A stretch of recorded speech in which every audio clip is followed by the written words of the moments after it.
എല്ലാ കൂട്ടുകാർക്കും നല്ലൊരു ദിവസം ആശംസിച്ചാണ് മാമ്പഴത്തിന്റെ പുതിയ വീഡിയോയിലേക്ക് സ്വാഗതം. നമുക്ക് നേരെ ഗൗതമിന്റെ അളകനന്ദയുടെ ഇന്നത്തെ നല്ലൊരു വിശേഷം കണ്ടാലോ. അങ്ങനെ ബാബച്ചൻ വിളിച്ചിട്ട് സത്യങ്ങളൊക്കെ പറഞ്ഞു കേട്ടപ്പോ മഹേശ്വരൻ എന്ത് ചെയ്യണമെന്ന് അറിയത്തില്ലാത്തൊരവസ്ഥയായിപ്പോയി. ആകെപ്പാടെ തകർന്ന തരിപ്പണമായിട്ട് മഹേശ്വരൻ നെഞ്ചത്ത് കൈവച്ചുകൊണ്ടിരിക്കുകയാണ്. ഇത് കണ്ടോണ്ടാ ലക്ഷ്മിയമ്മ അങ്ങോട്ട് ഓടി വന്നേ. ലക്ഷ്മിയമ്മ വന്നിട്ട് ചോദിച്ചു, എന്ത് പറ്റി മഹിയേട്ടാ, എന്താ കാര്യം, നെഞ്ചുവേദന എടുക്കുന്നുണ്ടോ, ഇങ്ങോട്ട് വാ, അകത്തേക്ക് കയറി വരാൻ പറയണം. കുഴപ്പമൊന്നും ഇല്ല ലക്ഷ്മി, നീ പൊക്കോളാൻ പറയണം. എന്തോ കാര്യമായിട്ട് പ്രശ്നമുണ്ട്, ആരാ വിളിച്ചേന്ന് ചോദിക്കുകയാണ്. അത് കുഴപ്പമില്ല, ആരാ വിളിച്ച എന്തോ കാര്യമായിട്ട് പറഞ്ഞിട്ടുണ്ടല്ലോ, അതാണല്ലോ പെട്ടെന്ന് മഹിയേട്ടന് നെഞ്ചുവേദന വന്നേ. എനിക്കൊരു കുഴപ്പമില്ല, ഈ പുറത്ത് ഇച്ചിരി കാറ്റ് കൊണ്ട് ഇരുന്ന് കഴിഞ്ഞിട്ടുണ്ടെങ്കിൽ എല്ലാം ശരിയാവും, നീ കയറിപ്പൊക്കോ, എനിക്കൊരു കുഴപ്പമില്ല എന്ന് പറയാണ്. പക്ഷെ ലക്ഷ്മിയമ്മയ്ക്ക് വല്ലാത്ത സങ്കടമായിപ്പോയി. അവസാനം ഒരു വിധത്തിൽ ലക്ഷ്മിയമ്മേനെ മഹേശ്വരൻ പറഞ്ഞു വിട്ടിട്ട് അങ്ങോട്ട് മാറിപ്പോയി ഇരിക്കുകയാണ്. മഹേഷിന്റെ ഉള്ളിൽ കൂടെ വല്ലാത്ത ചിന്തകളൊക്കെ വന്നു. ഇനിയിപ്പോ ഗൗതം വന്നിട്ട് എന്തായിരിക്കും പറയാൻ പോകുന്നത്, അതൊക്കെ ചിന്തിച്ചിട്ട് സമനില തെറ്റുന്ന പോലെ തോന്നി. ഓരോന്ന് ഓർക്കുമ്പോൾ സഹിക്കാൻ പറ്റാത്തൊരവസ്ഥയിലാണ് മഹേശൻ ഇരിക്കുന്നത്.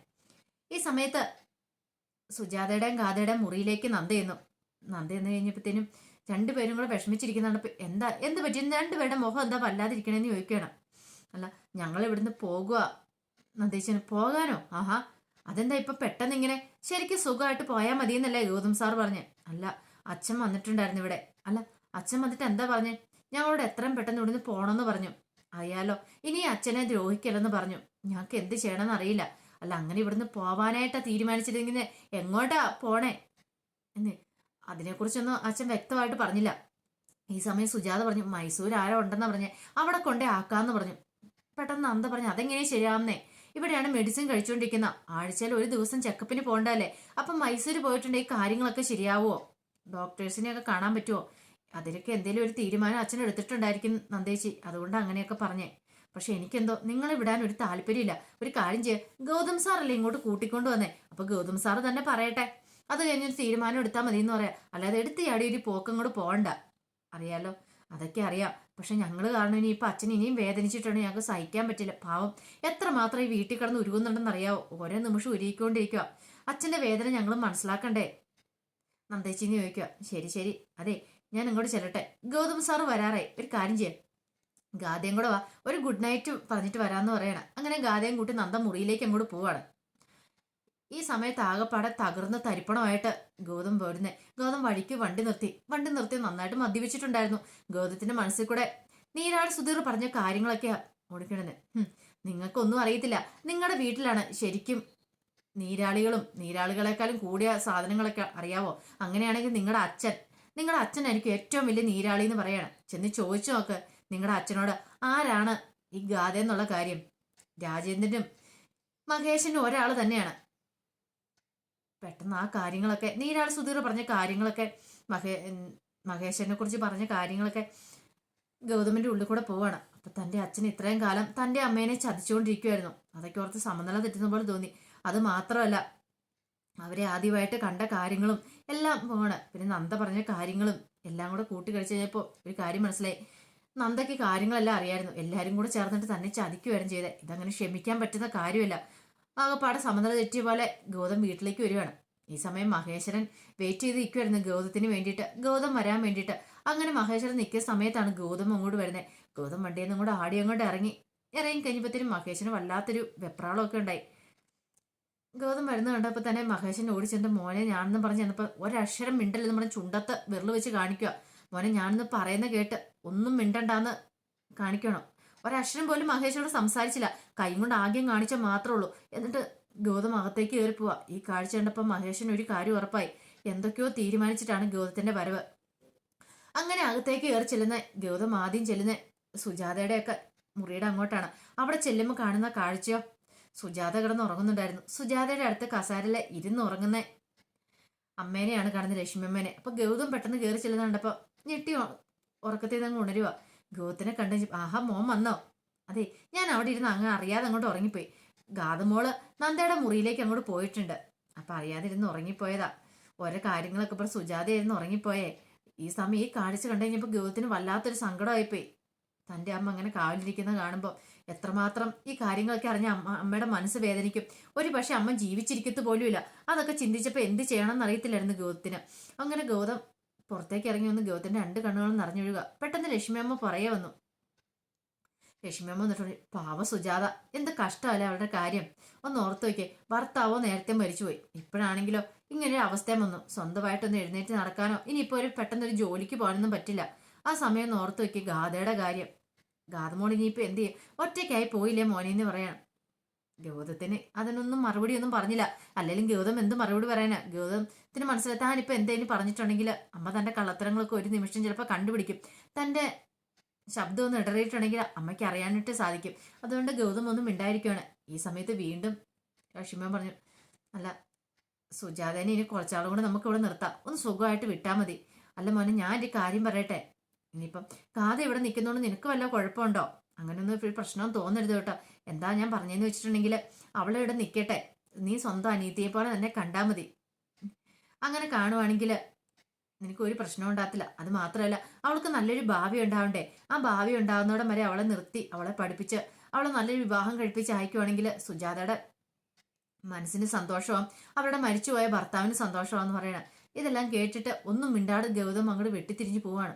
അപ്പൊ ലക്ഷ്മി പറഞ്ഞു, ഇനി താൻ പറഞ്ഞ കൂടിപ്പോയോ? അങ്ങനെ പറഞ്ഞത് ഗൗതം മോന് ഇഷ്ടമായില്ലേ, അതുകൊണ്ടാണ് അങ്ങനെ പോയത്. അങ്ങനെ ചിന്ത ലക്ഷ്മിയമ്മയുടെ ഉള്ളിൽ ഉണ്ടാകുന്നുണ്ടായിരുന്നു. പിന്നീട് ഗൗതം മുറിയിലേക്ക് ചെന്ന് കഴിയുമ്പോഴത്തേനും ഗാഥയുടെ മുടിയൊക്കെ ഈരി കൊടുത്തോണ്ടിരിക്കുവായിരുന്നു നന്ദ. പെട്ടെന്ന് ഗൗതം അങ്ങോട്ട് ചെന്നു. അപ്പൊ ഗൗതം ഗാഥനെ ഇങ്ങനെ സൂക്ഷിച്ചു നോക്കി. എന്നിട്ട് ചോദിച്ചു, നിനക്ക് എന്താണ് ഇവിടെ കാര്യം എന്ന് ചോദിക്കണം. ഒരു നിമിഷം ഞെട്ടിപ്പോയി ഗാഥ. നിന്നോട് ആര് പറഞ്ഞു ഇങ്ങോട്ട് വരാനായിട്ട്? നിനക്ക് ഒരു മുറി ഒരുക്കി തന്നിട്ടില്ലേ? നിനക്ക് അവിടെ കിടന്നാ പോരെ? നീ പിന്നെ എന്തിനാ വേറുള്ളവരെ ശല്യം ചെയ്യാനായിട്ട് ഇങ്ങോട്ട് കയറി വന്നേക്കുന്നത്? ഇറങ്ങി പോടി അവിടുന്ന് പറയാണ്. ഗാഥയ്ക്ക് രണ്ട് കണ്ണും നിറഞ്ഞു വന്നു. ഗാഥ പെട്ടെന്ന് അങ്ങോട്ട് ഇറങ്ങി പോവാണ്. പെട്ടെന്ന് അന്തം വന്നിട്ട്, ഇത് എന്ത് ഗൗതം സാറിന് എന്ത് പറ്റിയെന്ന് ചോദിക്കുകയാണ്. ഒന്നും മിണ്ടിയില്ല. ഗൗതം ആ ബെഡിലേക്ക് അങ്ങോട്ട് കിടക്കുവാണ്. നന്ദയ്ക്ക് സഹിച്ചില്ല, എന്തോ കാര്യമായിട്ട് സംഭവിച്ചിട്ടുണ്ട്. അല്ലെങ്കിൽ ഇന്ന് വരെ ഗൗതം സാർ ഇങ്ങനെയൊന്നും പെരുമാറിയിട്ടില്ലോ. എന്താ എന്റെ ഭഗവാനെ കാര്യം? അതൊക്കെ ഓർത്തൊരു സമനില തെറ്റുന്ന പോലെ നന്ദയ്ക്ക് തോന്നി. നന്ദ പെട്ടെന്ന് ഗൗതമിന്റെ അടുത്തേക്ക് വന്നിട്ട് ഗൗതമിനെ വിളിച്ചു. ഗൗതം സാർ, എന്താ കാര്യം? ഗൗതം സാർ നന്നായിട്ട് മദ്യപിച്ചിട്ടുണ്ടല്ലോ എന്ന് പറയാണ്. പെട്ടെന്ന് ഗൗതം ഇങ്ങനെ ചാടി എഴുന്നേറ്റു. ഞാൻ മദ്യപിച്ചിട്ടുണ്ടെന്ന് നിന്നോട് ബോധിപ്പിക്കണം. അതൊന്നും കണക്കൊന്നും എനിക്ക് ആരെയും ബോധിപ്പിക്കേണ്ട ആവശ്യമില്ല. ഞാൻ എന്റെ തോന്നിയാസം ചെയ്യും, എനിക്ക് ഇഷ്ടമുള്ള പോലെ ജീവിക്കും. അതൊക്കെ ചോദിക്കാൻ നീ എന്റെ ആരാ? മര്യാദയ്ക്ക് ഇറങ്ങിപ്പോക്കോ എന്റെ മുറിയിൽ നിന്ന്. എന്റെ കൺമുന്നിൽ കണ്ടുപോയേക്കല്. ഗൗതം സാർ, ഞാൻ കൂടുതൽ എന്നെ ഭരിക്കാൻ ആരും വരണ്ട. എനിക്കത് ഇഷ്ടമുള്ള കാര്യമല്ല. അവൾ എന്റെ മുന്നിൽ കിടന്ന് അഭിനയിക്കുന്നു എന്ന് പറഞ്ഞിട്ട് നന്ദേനെ പുറത്താക്കിയിട്ട് കഥ അങ്ങോട്ട് കുറ്റിയിടുകയാണ്. ഗൗതത്തിന് അങ്ങോട്ട് മനസ്സങ്ങോട്ട് കിടന്ന് നീര് പുകയുന്ന പോലെ തോന്നി. ഇരിക്കാനും നിൽക്കാനും പറ്റാത്ത അവസ്ഥ. വീണ്ടും ആ ബെഡിലേക്ക് അങ്ങോട്ട് പോയി കിടക്കുവാണ് അങ്ങോട്ട്. ഈ സമയത്ത് നന്ദ നേരെ ഗാഥയുടെ അരിയിലേക്ക് ചെല്ലുവാണ്. ഗാഥയുടെ അരിയിലേക്ക് നിന്നപ്പോൾ ഗാഥ കരഞ്ഞുകൊണ്ടിരിക്കുന്ന കാഴ്ച കണ്ട മുറിക്ക് പുറത്ത്.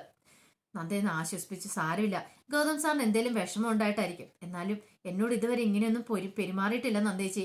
അതെനിക്ക് ഓർക്കും വല്ലാത്ത സങ്കടമാകുന്നുണ്ട്. മോള് സങ്കടപ്പെടണ്ട. ഗൗതം സാറിന്റെ കാര്യം ഒന്ന് ഓർത്തേക്ക്. നമ്മൾ വെറുതെ വീട്ടിരിക്കുമല്ലേ? പക്ഷെ ഗൗതം സാർ അങ്ങനെയല്ല. ഇന്ന് നന്നായിട്ട് ഇച്ചിരി മദ്യപിച്ചിട്ടുണ്ടെന്ന് തോന്നേ. നൂറ് പ്രശ്നങ്ങളിൽ പെട്ട ഇങ്ങോട്ട് വരുന്നേ. പല വിധത്തിലുള്ള പല ടൈപ്പ് കേസുകളൊക്കെ ആയിരിക്കും. അതൊക്കെ കൈകാര്യം ചെയ്ത് വരുമ്പോൾ അതിൻ്റെതായ ഫ്രസ്ട്രേഷനോടുകൂടി ആയിരിക്കും വരുന്നത്. അപ്പോൾ ഒരു പക്ഷേ അവരോട് ആരുടെയെങ്കിലും ഉള്ള ദേഷ്യം മോളോട് തീർത്തായിരിക്കും. മോളിത് കാര്യമാക്കി എടുക്കണ്ട കേട്ടോ എന്ന് പറഞ്ഞാൽ, എന്നാലും എനിക്ക് സങ്കടം സഹിക്കാൻ പറ്റുന്നില്ല. എന്തിനാ സങ്കടം സഹിക്കാതെ? എന്ത് വന്നാലും ഈ നന്ദേച്ചി ഒപ്പമുണ്ട് നിങ്ങളുടെ കൂടെ, അറിയാലോ. അതാണ് ധൈര്യമായിട്ട് ഇരിക്കാൻ പറഞ്ഞ് നന്ദ ഗാഥനെ ചേർത്ത് പിടിക്കുകയാണ്. അതെ, മോളൊരു കാര്യം ചെയ്യുക. മോൾക്ക് ഇത്ര ടെൻഷൻ വിഷമമാണെങ്കിൽ ഇന്ന് മോളുടെ കൂടെ ഞാൻ കിടന്നുറങ്ങാന്ന് പറയണം. ശരിക്കും ശരിക്കും മാന്നും പറഞ്ഞ് കൂട്ടിക്കൊണ്ട് അങ്ങോട്ട് പോവാണ്. ഈ സമയത്ത് നന്ദയുടെ ഉള്ളിലുണ്ടായിരുന്ന ഒരു കാരണവശാലും തന്നെ മുറിയിൽ നിന്ന് ഇറക്കി വിട്ടാന്ന് അറിയരുത്. അറിഞ്ഞിട്ടുണ്ടെങ്കിൽ ഈ മനസ്സ് വേദനിക്കും. അതൊരു കാരണവശാലും പാടില്ല. പിന്നീട് കാണിക്കുന്ന ആകെപ്പാട് ടെൻഷനിലായിരുന്നു. പിറ്റേ ദിവസം രാവിലെ തന്നെ മഹേശ്വരൻ എന്ത് ചെയ്യുവാണ്? ബാഗൊക്കെ എടുത്ത് വെക്കുവാണ്. കുറച്ച് ഡ്രസ്സൊക്കെ ലക്ഷ്മിയമ്മ എടുത്തു കൊടുക്കുന്നുണ്ട്. എന്നാലും ഇത്ര പെട്ടെന്നൊരു പോക്ക് വേണമായിരുന്നോ? ഗൗതമോനോടൊന്ന് പറഞ്ഞിട്ട് പോയപ്പോരെ. ഗൗതമോൻ പോയി അന്വേഷിക്കില്ലെന്ന് ചോദിക്കുകയാണ്. അതിന്റെ ഒന്നും ആവശ്യമില്ല, ഞാൻ തന്നെ പൊക്കോളെന്ന് പറയാം. എന്നാലും അരുന്ധതി ഏട്ടത്തെക്കുറിച്ച് ആരെ വിവരങ്ങൾ വിളിച്ചു പറഞ്ഞേ? അയാൾ സംസാരിച്ച ഏട്ടത്തിയോട്. അതൊന്നും ഇല്ല. പക്ഷെ അന്ന് അവർക്ക് ഈ തെറ്റിയതായിരിക്കും. അത്രയ്ക്ക് ഏട്ടത്തിനെ അറിയാവുന്ന ഒരാളെ എന്നോട് പറഞ്ഞു, ഒരു കാര്യം ചെയ്യാൻ, അന്ന് ഞാനൂടെ വരാൻ, കൂടെ തന്നെ പോണ്ട. നൂറ് വയ്യായികളൊക്കെ ഉണ്ടായതല്ലേ. ഇന്നലെ തന്നെയാണ് നെഞ്ചുവേന ഉണ്ടായില്ലേ? അത് നെഞ്ചുവേനയൊന്നും അല്ലായിരുന്നു ലക്ഷ്മി, അതൊരു ഗ്യാസിന്റെ പ്രശ്നമാണ്. അതങ്ങോട്ട് പോയെന്ന് പറയണം. പിന്നെ തനിക്കുള്ള മെഡിസിൻസ് ഒക്കെ ഇപ്പോൾ എടുത്ത് ബാഗിനകത്തേക്ക് വെക്കണം. ലക്ഷ്മി പറഞ്ഞു, എന്നാലും വേണ്ട മഹിയേട്ടാ, ഒരു കാര്യം ചെയ്യാം, ഗൗതമോനെ കൂടെ ഞാൻ പറഞ്ഞു വിടാം. തന്നെ പോയി എനിക്കൊരു ടെൻഷനാ. ഇവിടെ ഇരിക്കുന്ന ഞാൻ ആദ്യം പിടിച്ചിരിക്കേണ്ടി വരും. പോയിട്ടുണ്ടെങ്കിലോ ചിലപ്പോൾ 2-3 ദിവസം കഴിഞ്ഞല്ലേ തിരിച്ചു വരുന്നേ. അത്രയും ദിവസം എന്ത് പറ്റി? തന്നെ ഉള്ളോന്ന് ഓർത്ത് എനിക്കൊരു സമാധാനം കാണത്തില്ല. അല്ലെങ്കിലും അങ്ങനെയാ മഹിയേട്ടൻ ഈ വീട്ടിൽ നിന്ന് പോയിട്ടുണ്ടെങ്കിൽ തിരിച്ചു വരുന്നോടം വരെ എനിക്ക് വല്ലാത്ത ആദ്യമായിരിക്കും എന്ന് പറയാം. നീ അതൊന്നും കാര്യാക്കണ്ട.